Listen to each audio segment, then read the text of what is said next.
আমার স্বামী বিদেশ যাওয়ার জন্য কিছু টাকা ধার জন্য আমার ছোট দেবরের বাসায় গেলাম। আমার স্বামী আমাকে রেখে বাসায় ফিরে গেল।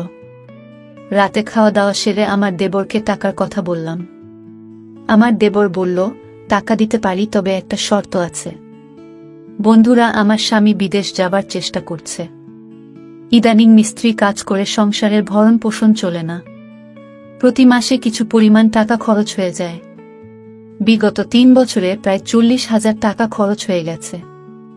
দিন দিন টাকার পরিমাণ বেড়েই চলেছে। চোখে মুখে সর্ষে ফুল দেখতে পেলাম। গ্রামের একজন প্রবাসী ভিসা দেওয়ার অফার দেয়। আমার স্বামী বিদেশ যাওয়ার ইচ্ছে জাগল। ভিসা বাবদ 3,20,000 টাকা মতো লাগবে, কিন্তু হাতে টাকাগুলি বলতে মোটেও নেই। উপায়ন্ত না দেখে আমার ভাসুর অমিতের মাধ্যমে ব্যাংক হতে বিভিন্ন মানুষের নামে 50,000 টাকা ম্যানেজ করা হলো। বাকি টাকার কোনো ব্যবস্থা কিভাবে করি, পথ পাচ্ছিলাম না। একদিন আমরা বসে আলোচনা করলাম যে শহরে আমার স্বামীর 2 জন মামাত ভাই থাকে, তাদের বাসায় গেলে কোনো সাহায্য পাওয়া যায় কিনা দেখা যেতে পারে। যেই ভাবা সেই কাজ। আমরা দিনক্ষণ ঠিক করে প্রথমে আমার দেবরের বাসায় গিয়ে উঠলাম। দেবর অবিবাহিত, সরকারি ভালো চাকরি করে ভালো মাইনে পায়। তাছাড়া ভালো আউট ইনকাম তার, সেজন্য কোনো অভাব নেই বললে চলে। সামনে বিয়ে করার প্ল্যান আছে বিধায় বিরাট আকারের একটি বাসা নিয়ে থাকে। আমরা বিকেলে দেবের বাসায় গিয়ে পৌঁছালাম। আমাদেরকে দেখে সে আশ্চর্য হয়ে গেল। সে বলল, আপনারা কোথায় হতে এলেন, কিভাবে এলেন, কি উদ্দেশ্যে এলেন? একসাথে অনেক প্রশ্ন করে আমাদেরকে বাসায় অভ্যর্থনা জানান। আমরা বাসায় ঢুকলাম, হাত মুখ ধুয়ে ফ্রেশ হলাম। দেবর বাড়ির সবার কথা জানতে চাইল, তাদের ও আমাদের বাড়ির সবার কথা তাকে জানালাম। আমরা যাওয়ার কিছুক্ষণের মধ্যে কাজের বুয়ার সাথে আমাদের সকলের জন্য রাতের খাবার তৈরির তাকে আদেশ দিয়ে দিল। আমাদের উদ্দেশ্যের কথা এখনই বললাম না, রাতে খাওয়া দাওয়া সেরে বলবো, প্ল্যান আছে। সন্ধ্যের সামান্য পরে আমার স্বামী বলল, আমি একটু আমার আরেক ভাইয়ের বাসা থেকে ঘুরে আসি, তারপর রাতে একসাথে খাওয়া দাওয়া করে কথা বলবো। দেবর বলল, রাতে ঠিক চলে আসবেন তো ভাইয়া? আমার স্বামী বলল, হ্যাঁ। তাহলে জানা শোনেন, যদি রাতে আপনি না আসেন আমি কিন্তু ভাবিকে আস্ত রাখব না বলে দিলাম। এই বলাতে আমরা 3 জনেই অট্টহাসিতে ভেঙে পড়লাম। আমার স্বামী চলে গেল। আমি আমার শিশু বাচ্চাকে খাওয়ালাম এবং তাকে ঘুম পাড়িয়ে দিলাম। আমরা দেবর ভাবি সোফায় বসে টিভি দেখছিলাম আর রাজ্যের নানা কথাতেই মশগুল হয়ে গেলাম। কথার ফাঁকে আমাদের উদ্দেশ্যের কথা বললাম। তোমার ভাই বিদেশ যেতে চায়, কিন্তু টাকার খুব অভাব, মোটামুটি টাকা জোগাড় করেছি, আরও 1 লাখ টাকা দরকার, তুমি দিতে পারবে ভাই? আমি কথাটা উপস্থাপন করলাম। দেবর বলল, এত টাকা আমি একসাথে এখনো দেখিনি বলে দুষ্টুমির ছলে সোফায় কাত হয়ে পড়ে গেল। অভিনয় করার দরকার নাই বলে আমি তাকে টেনে তুললাম। এরপর আমরা রাতের খাবার খেয়ে নিলাম। আমার স্বামী সেদিন রাতে বাসায় আসলো না। তার জন্য অপেক্ষা করে রাতে আমরা শুয়ে রইলাম। নতুন জায়গা, তেমন ভালো ঘুম হলো না। সকালে স্বাভাবিকভাবে নাস্তা সেরে নিলাম। আমার স্বামী আসলো, তাকে নাস্তা দিলাম। আমরা চলে যাবার প্ল্যান করলাম। তার আগে আবার একবার দেবকে টাকার কথা বললাম। দেবর বলল, টাকা জোগাড় করতে আমার সপ্তাহানেক সময় লাগবে। কখন লাগবে তোমাদের টাকা? আমি বললাম, আগামী 10 দিনের মধ্যে হলে আমাদের চলবে। আমার স্বামীর দিকে লক্ষ্য করে বলল, তাহলে আগামী সোমবার তুমি আবার এসো, আমি কিছু টাকা দিতে পারবো। বাকি টাকা তুমি অন্য কোথাও সংগ্রহ করতে পারো কিনা দেখ। আমার স্বামী কি যেন চিন্তা করলই। তারপর বলল, তাহলে আমি তোর ভাবিকে রেখে যাই। তুই যত তাড়াতাড়ি পারিস টাকা জোগাড় হলে তোর ভাবিকে পাঠিয়ে দিস, কেমন? আমি আপত্তি করলাম। আমার স্বামী আড়ালে নিয়ে আমাকে বলল, যদি আমরা কেউ সামনে না থাকি তাহলে সে যদি টাকার কথা ভুলে যাবে। আর তুমি এখানে থাকলে এমন কিছু ঘটবে না। তুমি এখানে থাকো, টাকা যে কোনো উপায়ে আমাদের পেতে হবে। আমি বাড়ি গিয়ে বাকি টাকা জোগাড় করতে হবে। আর তুমি বুঝিয়ে সুঝিয়ে বেশি টাকা নিতে পারবে কি না দেখবে। আমি রয়ে গেলাম। আমার স্বামী চলে গেল। আমার স্বামীকে গাড়িতে তুলে দিয়ে 1 ঘন্টার মধ্যে দেবর ফিরে আসলেও দিনে কোনো প্রকার দুষ্টুমি করেনি। রাত হলো, সে রাতের কথা। কিছুক্ষণ পর বলছি, রাত প্রায় 9টা বাজলো। আমরা রাতের খাওয়া দাওয়া সেরে নিলাম। এবার ঘুমানোর পালা। আমি আমার শিশু সন্তানকে পাত্রে দুধ খাওয়ায় ঘুম পাড়িয়ে নিলাম। আমি বিছানায় গিয়ে শুনলাম দেবর টিভি অন করে সোফায় আরাম করে বসল। বসে আমায় ডাকল, ভাবি সোফায় আসো। আমি কোনো জবাব না দিয়ে বিছানায় শুয়ে রইলাম। একবার আমাকে ডেকে সাড়া না পাওয়ায় সোফা হতে উঠে আসলো এবং আমাকে ভাবি বলে ডাকতে লাগল। আমি সাড়া না দিয়ে পারলাম না। বললাম, অনেক রাত হয়েছে, ঘুমিয়ে পড়ো। এরপর সে বিছানায় গিয়ে শুয়ে পড়ল। কতক্ষণ ঘুমালাম জানি না, আমার ঘুম ভেঙে গেল। আমার ঘুম ভাঙলে আমি তাকে বুঝতে দিলাম না। বুঝতে পারলাম ঘুমের মধ্যে কি ঘটনা ঘটে গেছে। ভাবলাম আর থাকবো না, চলে যাব। তাই সকালে নাস্তা খেয়ে রেডি হলাম।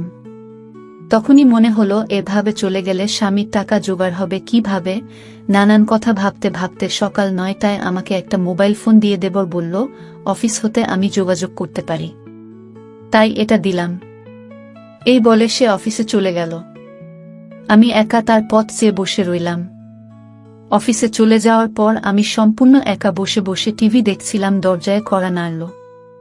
দরজার পাশে গিয়ে জিজ্ঞেস করলাম, কে? বাহির হতে জবাব এলো, আমি কাজের বুয়া খুলে দিলাম। ভুয়া পাক শাক সব শেষ করে আমার কাজ হয়ে গেছে বিদায় নিয়ে চলে গেল। আমি আবার টিভি দেখায় মগ্ন হলাম। বেলা প্রায় 1টা বাজল। আমি স্নান করার জন্য প্রস্তুতি নিলাম। এমন সময় মোবাইল বেজে উঠল। দৌড়ে গিয়ে রিসিভ করলাম। ওপার হতে আমার দেবর বলতে লাগলো, ভাবি, আমি একজন লোকের হাতে 10,000 টাকা পাঠাচ্ছি। লোকটা আমার খুব আপন, একটু ভালো করে মেহমানদারি করবেন। চা নাস্তা যা চায় তা দেবেন, কোনো কার্পণ্য করবেন না, বুঝলেন? টাকাগুলো আপনার জন্য। আমি ঠিক আছে বলে ফোন রেখে দিলাম। আমি আবার টিভি দেখার জন্য সোফায় বসলাম। টিভিতে একটা ইংলিশ সিনেমা চলছে। এমন সময় দরজায় কড়া নাড়ার শব্দ হলো। দরজা খুলে দিলাম। এ কি দেখছি! সম্পূর্ণ এক নিগ্রো মানুষ, প্রায় 6 ফুট লম্বা। হাতের আঙুলগুলো যেন আমাদের বাঙালিদের হাতের বাহুর মতো, যেমন লম্বা তেমনি মোটা। লোকটি বাংলায় বলল, আসতে পারি ভাবি? আমি হেসে বললাম, হ্যাঁ, আসুন। লোকটি সরাসরি সোফায় গিয়ে বসল। তাড়াতাড়ি চা নাস্তা তৈরি করে তাকে পরিবেশন করলাম। সে 10,000 টাকা আমার হাতে গুজে দিল। আমার খাতিরদারি তার নাকি বেশ ভালো লেগেছে। বিদায়ের সময় আমার কান্না এসে গেল। সে আমাকে বলল, কেঁদো না। যদি সম্ভব হয় আমি আবার একবার আসবে। তার চলে যাওয়ার পথে এক দৃষ্টিতে তাকিয়ে রইলাম। ভাবলাম সে যদি আমাকে সাথে নিয়ে নিত। বিকাল বেলায় আমার দেবর অফিস হতে ফিরে এসে লোকটির কথা জানতে চাইল, টাকা দিয়েছে কিনা। বললাম, হ্যাঁ দিয়েছে। আমার দেবর আশ্চর্য হয়ে আবার জানতে চাইল, তাহলে দিয়েছে? আমি বললাম, হ্যাঁ দিয়েছে, তো এতে আশ্চর্য হওয়ার কি আছে? আমার দেবর হেসে উঠে বলল, এমনি দেওয়ার কথা ছিল না। আমি কোনো কথা না বলে চুপ হয়ে রইলাম। আমার নীরবতা এসে যা বোঝার বুঝে গেল। আমাকে বলল, ভাবি, দুনিয়াটা বড়ই কঠিন। কেউ কাউকে এমনি টাকা দিতে চায় না, সবাই বিনিময়ে চায়। সে আমাকে ধারে টাকা দিয়েছে, যথাসময়ে এগুলো ফেরত দিতে হবে। আমি তোমাদের টাকা প্রয়োজনের কথা এবং তোমার উপস্থিতির কথা সব জানিয়েছিলাম। তুমি যদি দাদাকে যদি কিছু না বলো, তাহলে 1 থেকে 2 লাখ টাকা জোগাড় করে দেওয়া যাবে। শুধু দাদাকে বলবে সব টাকা আমি দিয়েছি।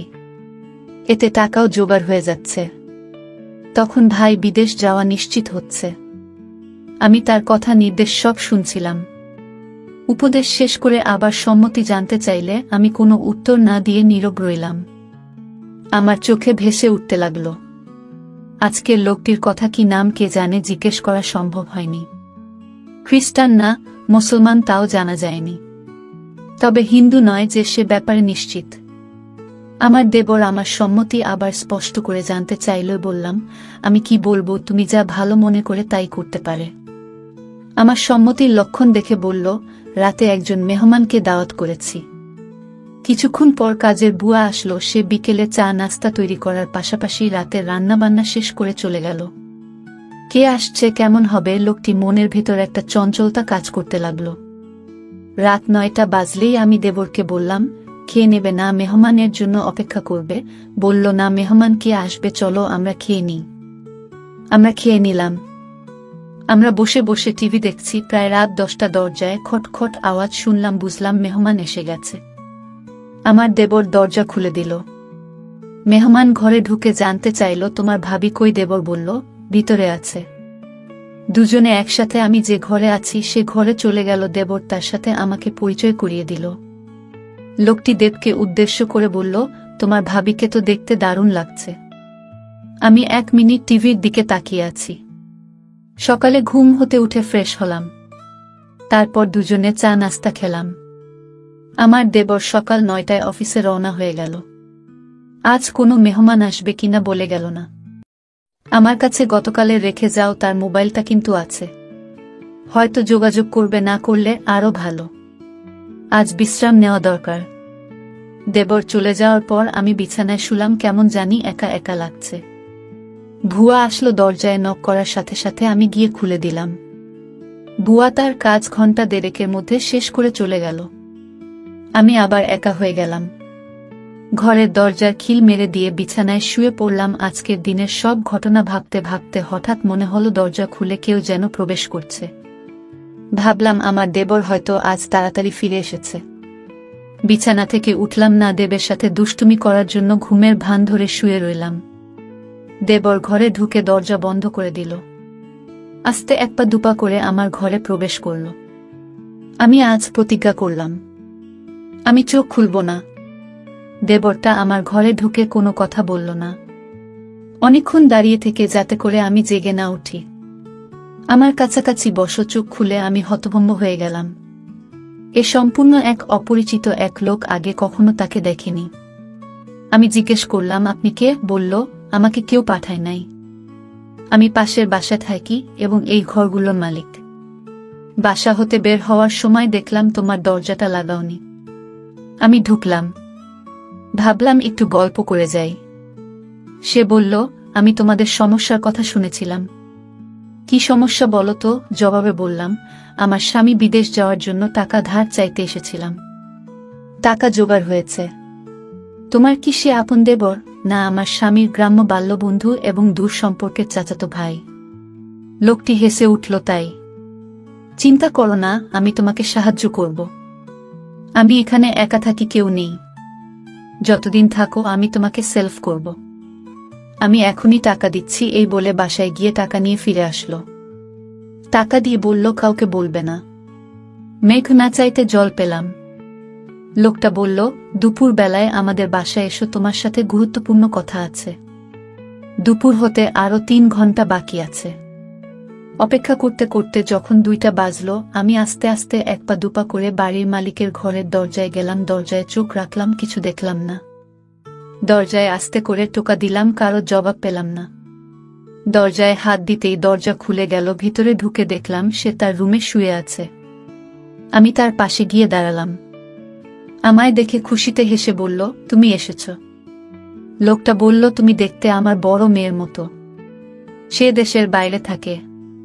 কয়েক বছর হলো সে বাসায় আসে না। নিজেকে একা একা লাগে। লোকটা বলল, তোমার এখানে আর থাকার দরকার নাই। তোমার যত টাকা লাগে সব আমি দিচ্ছি।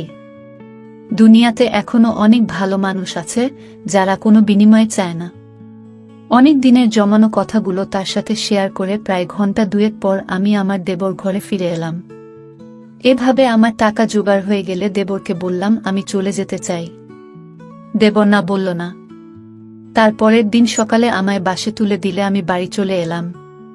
কয়েকদিন পর আমার স্বামী বিদেশ চলে গেল। বন্ধুরা, আজকে বিদায় নিচ্ছি। গল্প ভালো লাগলে একটা লাইক দিয়ে বন্ধুদের সাথে শেয়ার করে দাও। আর এই চ্যানেলটি নতুন দর্শক হয়ে থাকলে চ্যানেলটি সাবস্ক্রাইব করে নিতে ভুলবে না নতুন নতুন গল্প পেতে। দেখা হবে আগামীকালের নতুন ভিডিওতে।